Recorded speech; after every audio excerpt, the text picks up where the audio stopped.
Bismillahir Rahmanir Rahim. In the name of God, most gracious, most merciful. May Allah peace and blessings be upon His messenger, Muhammad, and upon his pure family, and his righteous companion, and all those who follow their examples until the day of judgment. Amen. Assalamu alaikum wa rahmatullahi wa barakatuh.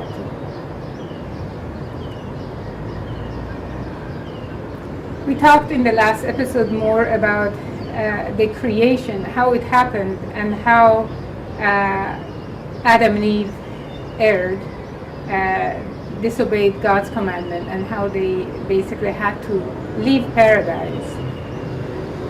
But it was not something that just happened by accident. We understood how the role of Satan and how he wanted to, from his jealousy, he disobeyed God to bow down to Adam. Then God created him, and he was expelled, and he also caused Adam and Eve to be expelled by tempting them to disobey God and eat of a certain fruit that they were not supposed to eat. And again, we explained that we as Muslims, we don't believe in original sin being the cause of human sin and error from the time of creation until now. And unlike Christianity, who feel that this sin would not be wiped out except the blood of sacrifice of Jesus upon the cross, and through his blood all are redeemed. God tells us very clearly in the Quran that no one will pay for the sin of another, that everyone is accountable for themselves. I was asking myself when I was practicing Christianity, I kept asking myself, why is it that if Jesus died on the cross for me and for my sin, or for the sin of humanity, let's just say the Christians, and how is it that they are committing so many sins? How is it that they oppress one another? How is it that they do things against God's commandments? What happened? I had to just basically come to some conclusion myself that even if that was the case, that he came to be sacrificed for the sin of humanity is still responsible for their own actions and for their own commitment of righteousness or sin. So no matter what we look at from that doctrine, we cannot say that, okay, because he sinned. Basically, when I was going to church, we were told we are going to, it was like given that we will all go to heaven because we're Christian. And I will see, 7.5 years I went to church, I was teaching the Bible, and I was just really seeing that I was younger, and many people, men and women lived together, they were not married with each other, they were going to church. There were many things that were not going right, and I kept asking myself, well, are they going to go to heaven? What happened? What happened? What about all? It's like the consciousness of having this belief that I am going to heaven. This by itself was bothering me. And the other thing was that the teaching was that we're all saved by grace of God, not by our deeds. Later, when I came back to Islam, God explains very clearly the deeds and the grace of God is what are needed. But he tells us, yes, ultimately, everyone is saved by grace of God. But this does not mean that your deeds are not counted. It means God would be quite unfair. God will be unfair to us. That if I did everything righteous and my brother did everything unrighteous, and ultimately by the grace of God, both of us would make it to Jannah. Prophet, peace be upon him, he made it very clear that every single deed that we do, even our thoughts, to the level I'm thinking to do something good, or I'm thinking about doing something evil, Even our thoughts are recorded. And if I do think about something evil and I don't do it, I get reward for it. If I think about something good, I don't do it, I get reward for it. If I think about something good and I do it, I get up to 700 rewards for just one good deed. So deeds are part of every religion. Otherwise, religion does not have any sense anymore. It's just like basically I am pacifying myself that I am going to Jannah, to heaven anyway, so what is the point of, I can just work based on my desire. Yes, I'm conscious of God. Yes, I'm not going to steal. I'm not going to do this. I'm not going to do that. But ultimately, I am saved. We have people, righteous companions of the Prophet, that they were probably some of the most righteous people. They said, I am not sure I will make it to Jannah because maybe I will do something wrong. And the Prophet tells us there are some people, they do the deeds of the people of paradise, and towards the end of their life they do something evil, and if it's written for them to go to hell, they end up in hell. And vice versa, somebody does works of people of hell, at the end they change, they do righteous work, and they end up going to Jannah. So my point is that prophets were sent to us to teach us what are these righteous deeds. The prophets were sent to us in order to give us the commandments of Allah. But to begin with, they had to basically cast in stone the belief that there's only one God. Because all these prophets that came to bring guidance to mankind, they came to people that had all kinds of idol worshipping and wrong thoughts and ideology in their minds, and they were practicing incorrectly. So then it is important that we make sure in our mind we have this idea of unity, monotheism, cemented in our mind, that there is only one God. Lest we turn one day to someone or something or some idea and seek help from other than Allah, so that we would go astray. My dear brothers and sisters that have come to Islam, and you're new to Islam, I'd like to congratulate you for this wonderful decision, for this awesome decision, for this magnificent decision that you have made to come to Islam and follow the religion of truth. We help each other to be stronger, but what would help you more than anything else is the Book of Allah itself. I suggest to you to spend a lot of your time reading, studying, ask questions. Allah subhanahu wa ta'ala says, ask those whom know. Ask those people that are granted knowledge. You ask. And it's wonderful today we have access through the internet, we have access to a vast amount of knowledge. And we have no excuse.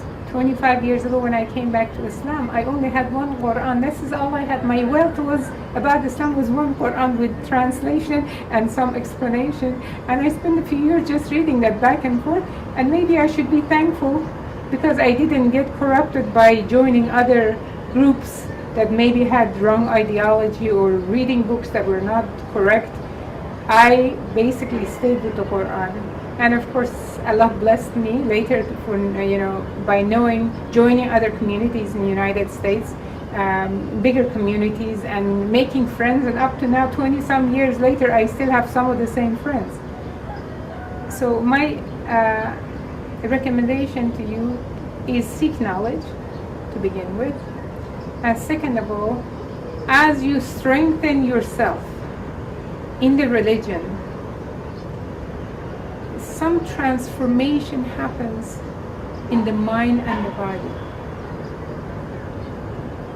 I can say I have seen in United States some sisters that, I became close with that were not Muslim.